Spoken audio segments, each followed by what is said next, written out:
ci yàlla yéen de Isaaxa lu ko neex lay def Ousmane.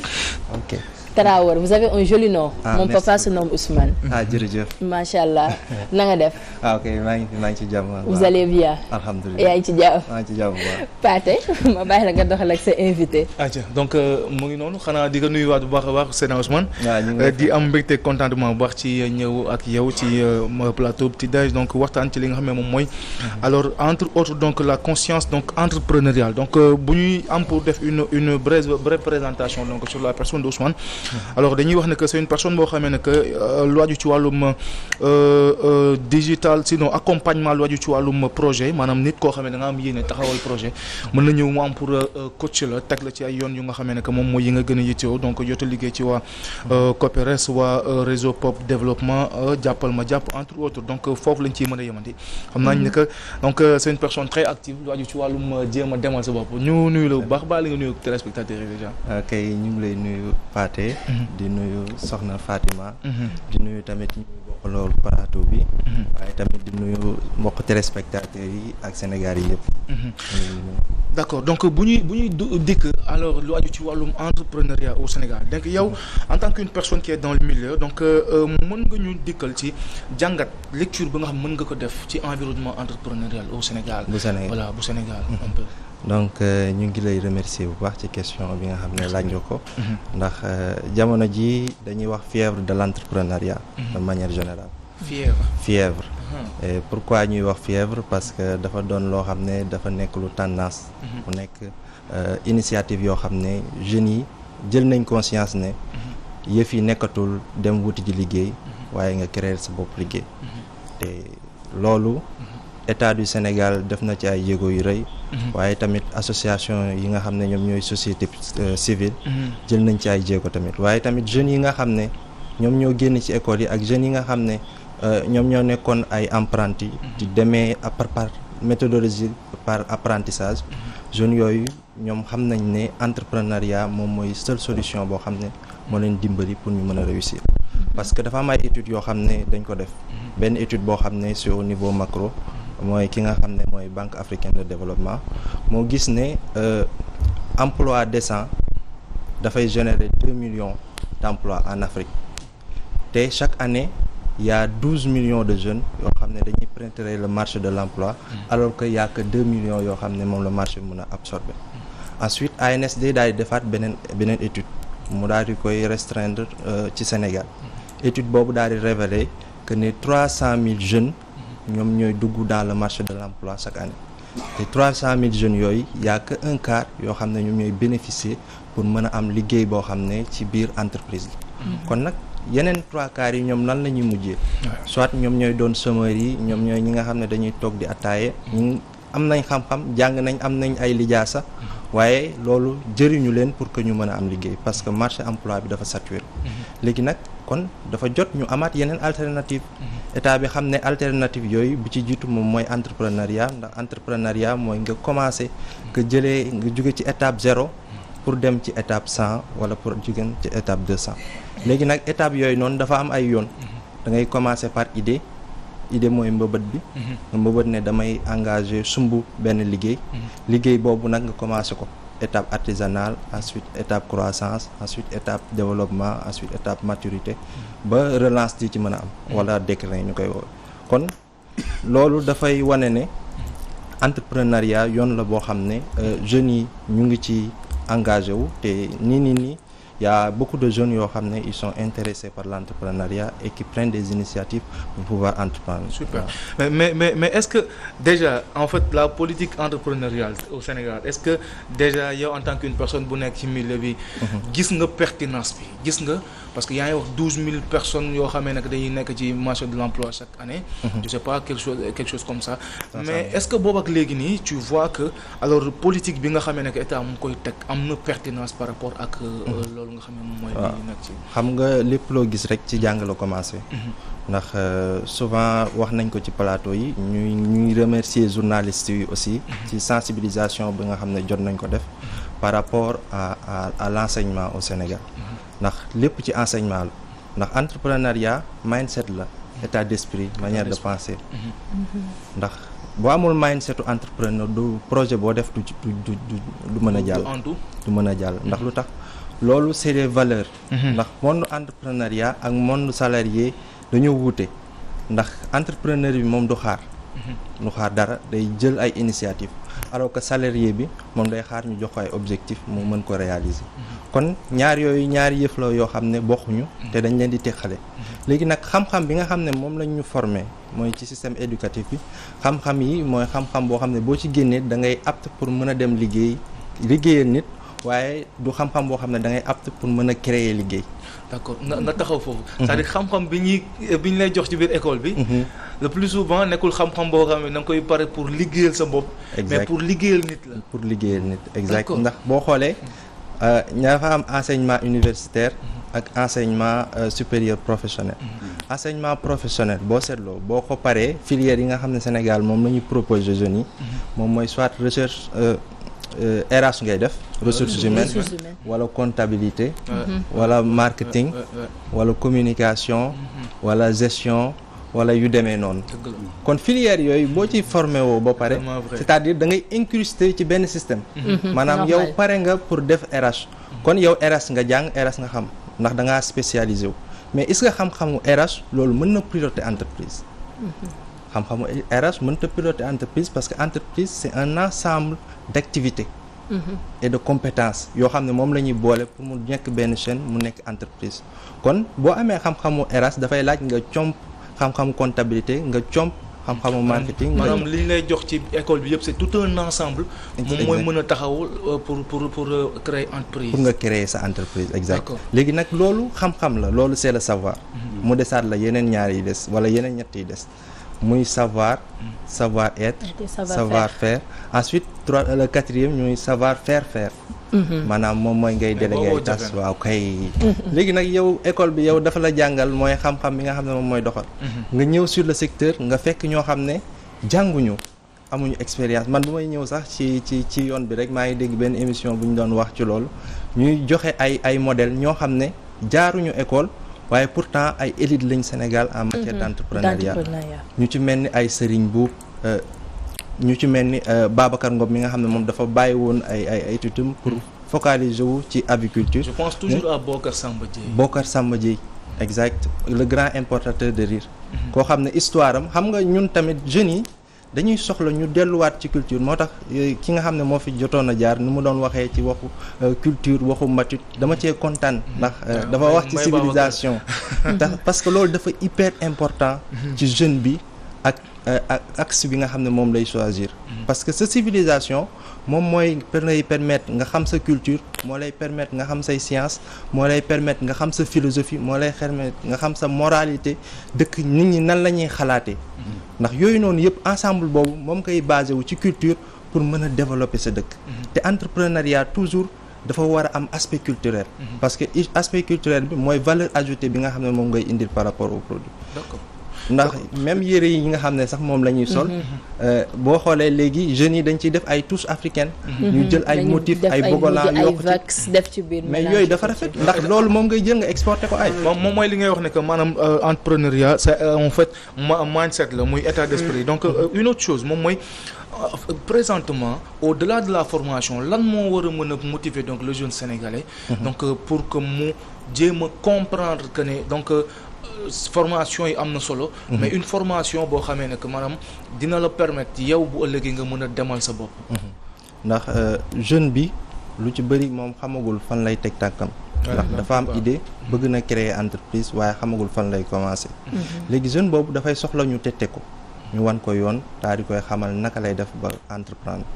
malheureusement dans beaucoup de pays dans le monde ñoom dañuy am instance yoo xam ne ñoom ñooy accompagner jeunes yi moom la ñuy woowee les incubateurs incubateur benn cadre la boo xam ne jeune bu fa ñëwee dafay am idée de projet ñu dimbali ko ci idée de projet boobu mu bind ko en projet parce que tamit loolu am na amalgame nit ñi ñu bëri dañuy ñëw ne am naa projet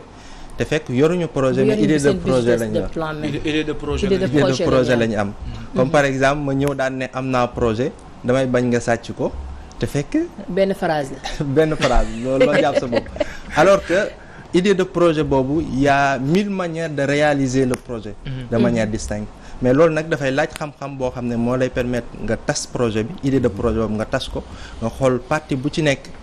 ban valeur ajoutée moom nga ciy def pour que projet bi mën a différencier wu ak yeneen yi. donc su ma doon commencer un projet par exemple fan lay tàmbalee ak fan moo ci topp étape yu différentes disons que pour mettre sur place un projet. waaw première étape bi mooy c'est de se lancer ça c'est un parce que ñu bëri dañ naan dañuy entreprendre mais après bu ñu xalaatee. motivation perte yeeg obstacle yi dañuy bàyyi mu sedd surtout obstacle yi après dañuy jékki-jékki daan ne lii daal jaratu ko. wóorul te pourtant boo ñëwee nga lancer parce que yëf yi fit la rek man maa ngi nii ci instance laa nekkoon boo xam ne dama doon accompagner ay jeunes entrepreneurs. teewul ma créé sama agence de communication et de marketing boo xam ne à côté ma ko ci doon doxal may dem petit à petit parce que début bi dina difficile début bi doo mën a fay sa bopp début bi yow yaa jël sa poste di injecter mais par contre au fil du temps di nga xam ne lii c'est un bon investissement parce que dafay rentable mu dem ba jaral ma ba ma bàyyi instance bi ma nekkoon pour di accompagner ay jeunes ma def focus 100% ci entreprise boobu te fi mu ne nii ñu ngi koy développer ñu ngi liggéey ak partenaires yu bëri ci wàllum communication ak ci wàllum marketing. waaw d'accord oui Pape. bon dafa am benn constat bu may def ak benn laaj tam bu ma koy laaj. seetlu bi mooy ñi nga xamante ne dañu génnee ci ñi nga tuddee institut wala école wala université privée yi. dañu gis ne ñooñu sur le marché de l'emploi ñooñu ëpp chance que ñi génnee université parce que boo xoolee. formation université c'est purement théorie. da ngay gis ku jàng bu maîtrise théorie rek lay def. musul def stage waaw c'est ça c'est sûr. donc dañu seetlu ne ñi génnee ci yële ñoom ñooy gën a opérationnel parce que déjà ñoom à partir de première année commencé nañ def stage. te tàggat nañ ci mbir yoo xam ne suñu paree rek dañuy opérationnel sur le terrain. mais également loolu mooy constat bi nga xam ne def naa ko maintenant laaj bi mooy. jeune bi nga xamante ne dafa bëgg entreprendre. am projet mais amul lu ñu tuddee projet bancable en fait. parce que ñi nga xamante ne ñoom ñoo ko mën a financer ñoom dafa am ay mbir yoo xam ne ci la ñuy sukkandiku am na ci domaine yoo xamante ne tey boo taxawoon tey boo jógoon taxaw ni damay tëj sama entreprise de presse doo gis benn banque ba la financer donc léegi également yooyu obstacle naka la kii entrepreneur ki nga xam ne dafa bëgg entreprendre naka la mën a def ba contourner genre jafe-jafe yooyu. déjà premier éclaircissement bi nga indi c'est très important mooy ki nga xam ne dafa jóge ci ay études universitaires ak ki nga xam ne ci enseignement supérieur professionnel la jóge parce que ñaari monde la yoo xam ne dañoo wuute ndax liñ étude universitaire objectif bi mooy ñu tàggat nit ki ba nga xam ne moom recherche lay def maanaam recherche moom mooy mu dem ba nga xam ne xam-xam bi fii la ko fekk fii la yem mu jël ci xam-xam boobu fu mu yem mu continuer ko kon ki nga xam ne nag moom dañ ko tàggat pour mu def ay recherche ak ki nga xam ne dañ ko tàggat pour mu liggéey ñaari compétence yi duñu benn moo tax ñi nga xam ne ci compétence professionnelle moom lañ leen defar te boo xoolee sax même système d'enseignement bi duñu benn fële niñ lay jàngalee fële dañuy dugg ci détails yi di la jox ay définition di la wan secteur bi c'est quoi di la wan yan compétence et tout ça donc alors que enseignement professionnel ñoom lan lañ lay jox des aptitudes et la méthodologie dañ lay jàngal aptitude pour liggéey ci métier boobu ensuite ñu jox la méthodologie bi nga xam ne moom nga war a pratiquer pour continuer liggéey bi ñaareelu laaj bi nag laa xam mooy ñi nga xam ne dañu am ay bëgg entreprendre am projet mais projet yoo xamante ne vraiment ay projet bancable exact parce que projet balaa nga koy def da nga koy étudier ndax du caaginu tamit da ngay lancer wu mais da ngay ñëw lancer wu sur du n'importe quoi déedéet mais projet balaa nga koy def da ngay commencer par benn phase test mais phase test boobu noonu day am lu ko précéder lu koy précéder moom mooy étude bi nga xam ne moom ngay def par rapport à ce projet ndax lépp loo bind rek idée yi gën a leer léegi nag boo ko bindee am na ñoo xam ne banques yi ñoom dañoo am ay ratio yoo xam ne ñoom ñoo leen di permettre ñu calculer ba xam projet bi dafa rentable tey ci ratio yooyu dafa basé wu ci ñaari état financier yoo xam ne ñoom moom la ñuy xool bu ci njëkk moom la ñuy woowee le bilan bu ci topp moom mooy le compte de résultat le compte CPC léegi bilan bi moom moo koy génnee li nga xam ne moom moo di actifs yi ak li nga xam ne moom moo di passifs yi léegi passif yi moom mooy li nga xam ne moom lay contracté moom mooy fonds bi nga xam ne moom lay dajale que ça soit xaalis bi nga xam ne ay papa ma ko jox wala xaalis bi nga xam ne ay mboqam ñoo ko jox wala xaalis bi nga xam ne moom moo ko génne ci poche waaw kay love money sax lañ koy woowee lu ci ëpp wala fonds propre léegi xaalis boobu moom la ñu woowee les passifs waaye actifs yi maanaam bu yoree xaalis boobu léegi nan la koy utiliser léegi mu def am actif immobilisé corporel moom mooy li nga xam ne mooy table yi mi jënd chaise yi location yeeg yooyu après mu am actif incorporel mooy li nga xam ne licence yu mel noonu ensuite actif trésorerie de l'actif mooy li nga xam ne mooy ses avoirs en banque ak yooyu ak trésorerie circulant maanaam xaalis bi nga xam ne moom la utiliser comme fonds de roulement léegi nag de ce fait financier bi moom bu xoolee tableau boobu il est en mesure de voir que activité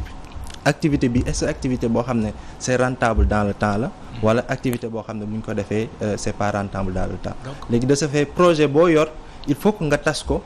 léegi nag pour nga tas ko il faut que franchement jeune bi du am compétence boobu mais mu am kenn koo xam ne am na expérience ci secteur bi mu daal di koy dimbali ci idée de projet boobu mu jaarale ko ci éléments yi ndax boo ko ci jaaralee rek automatiquement di nga xam ba xam projet bi luy dox la wala projet bi du doon luy dox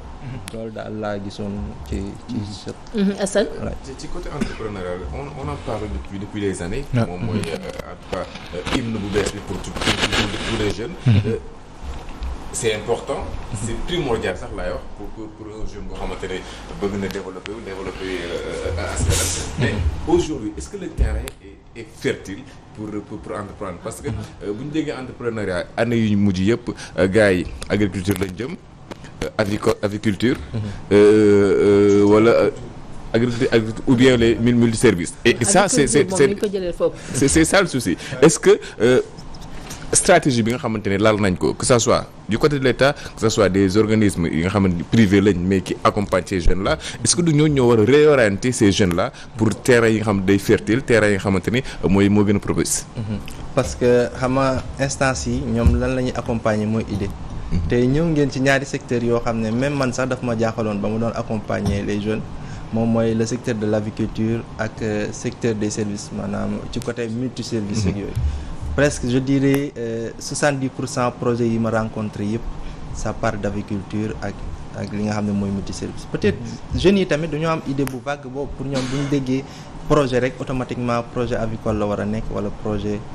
ay multiservice yooyu def traitement de texte affaire alors que entrepreneuriat dépassé na loolu mais nag lan la li nga ne est-ce que le terrain est approprié pour l'entrepreneuriat mais l'entrepreneuriat saisie opportunité la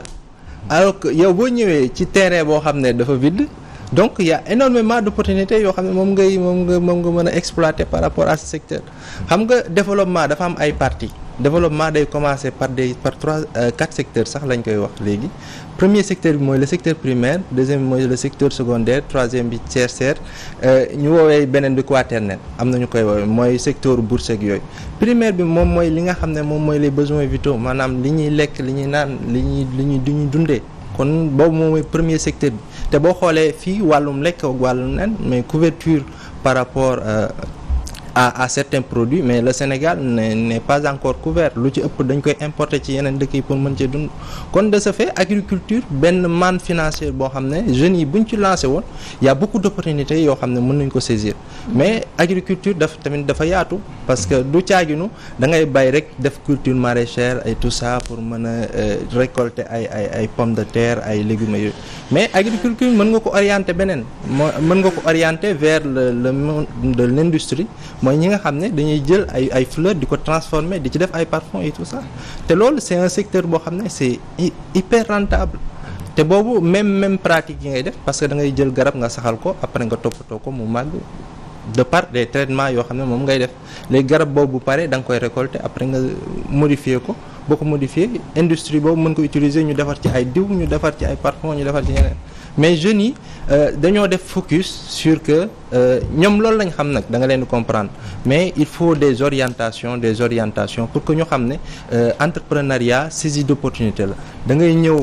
yoon am oto amul par exemple bus amul dara amul yow entrepreneur boo ñëwee da ngay fekk ñeneen ñi ne tey bus amul oto amul tey ñun duñu mën a xëy lan tey am nañ problème ñu taxaw di xaar mais entrepreneur bi mooy ki nga xam ne dafay xalaat ne léegi problème am na ban solution laay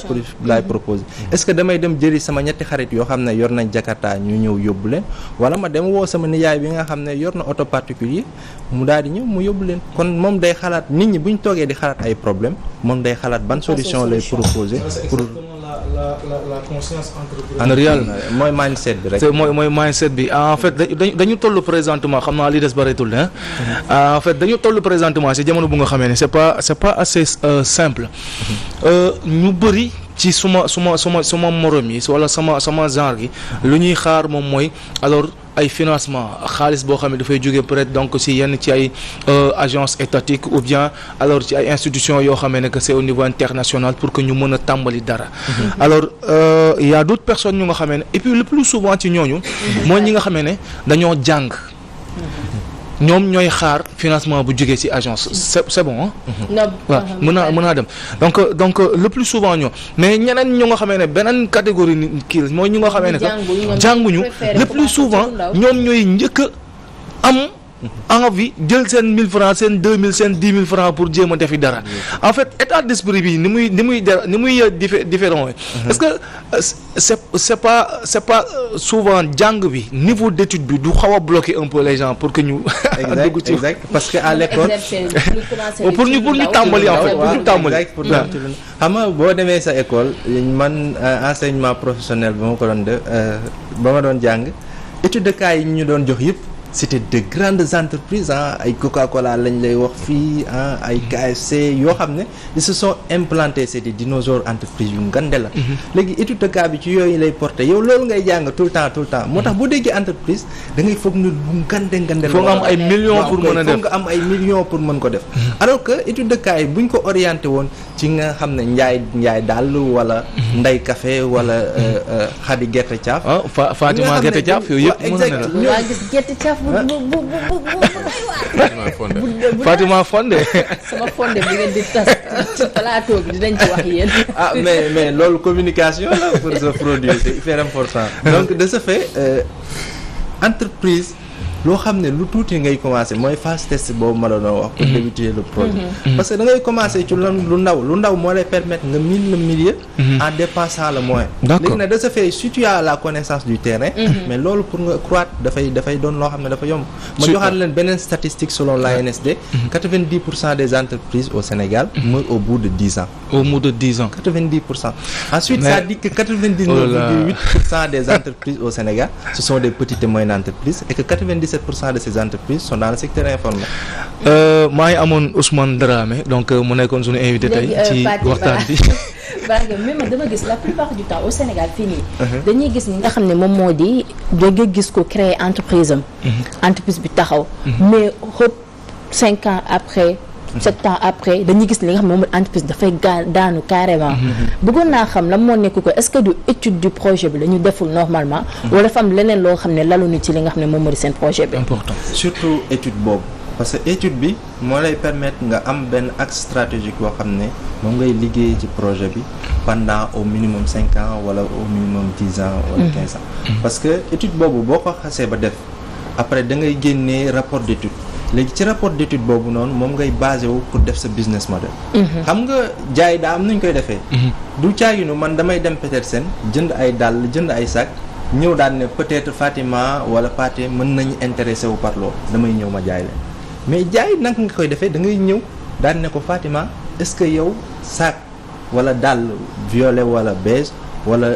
cuir wala boo xam ne produit chinois la est-ce que produit bi su ma ñëwoon ma jaay la ko est-ce que duñ ko jënd. xam nga boobu am nga réponse am danaan la soit waaw wala mu ne la déet. bu ne la waaw nga ne ko ban sac nga bëgg. am na ay modèle am na ay prix est-ce que sac boo xam ne dafay jar entre 10 000 ak 20 000 moo lay arrangé wala est-ce que sac bu ndaw lay doon wala bu mag mu ne la man bu ma amoon bu ndaw boo xam ne day jar entre 10 000 et 20 000 man loolu moom may gën déjà am nga li ma bëgg. léegi de ce fait nga dem ci Pathé nga laajaat ko même question nga demaat ci Ket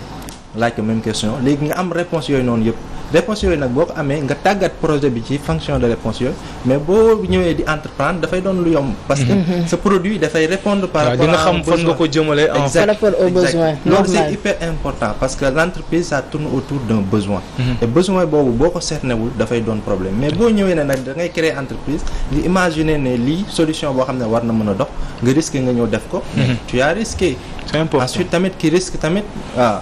yaa am na positif am na négatif waaw lu ci tombé rek nga xam ne yow yaa ko décidé. mais est-ce que réellement un business projet. c'est-à-dire que boo ko jàngatee nga jàng ko ba mu normal. est-ce que c'est carrément forcé que loolu noonu mu triomphe au fait. que mu nekk loo xam ne dafay réussir. waaw parce que tout projet xam nga ñu ne écriture de projet c'est linéaire maanaam da nga naan point A laa nekk après point B laa bëgg a dem. mais dans les faits. diggante point A ak point B mais circuit bi mën na def nii. mën na am yeneen paramètres. waaw tout le temps daa am ay risques yoo xam ne tu seras confronté. di nga ko courir. waaw. am na léegi nag soit da ngay gis mur bi nga dem nga mbëkk ko nga xam ne fii mur la nga arrière nga tourner wala nga mbëkk ko sa bopp métti nga toog di jooy. loolu fa nekk maanaam mbëkk moom mënta ñàkk. c'est une manière de faire comprendre que maanaam le risque zéro n'existe pas donc ci biir projet mais de toute façon merci beaucoup Ousmane. waaw ok jërëjëf. ñu ngi am mbégte bu baax ci dalal la ñu bàyyi la nga tàggatoo. waaw ñu ngi leen di nuyu yéen ñëpp di leen ziara di rafetlu bu baax invitation bi. di nuyu tamit sunu papa yi. sunu yaay yi ak ñi nga xam ne ñoom ñooy sunu associés yi sunu partenaires yi sunu collègues yi. di nuyu tamit sama xarit bi nga xam ne moom wax émission bi. muy Alassane Mbaye. Allo oui waaw Allo moom tamit c'est un grand entrepreneur ñu ngi koy nuyu. di nuyu daal Sénégal yëpp ak. merci beaucoup donc Fatima maa ngi bëgg bu baax a baax ci ñëwaat encore donc ci rubrique bi donc di bëgg bu baax a baax ci ñi nga xam ne ñu ñuy bàyyi xel donc sama yaay mu ñuy présentement mu ñuy seetaan ma koy nuyu bu baax a baax mais aussi sama yaay Adja Diallo depuis Wakam donc moom c'était son anniversaire donc bërki démb donc di ko souhaiter joyeux anniversaire par prolongation mais aussi Awa Sall moom il fait partie donc du cercle des amis de Maréchal xam nga maa ngi koy bëggee di ñaan suñu borom guddal fanam bu baax a baax Sall Ngare Lamtoro maa lay bëggee jaajëf merci encore une fois. Sall Ngare Lamtoro Bourguene ñoo ngi lay jaajëfal. mu nekk na ah. Paate Star la. amiin waay. lii la ab tubaab la mbay ñëwee ñu waxtaanee ko dañuy daw ànd ak ki nga xam ne moom moo di Assane ci seen rubrique Tic et Média.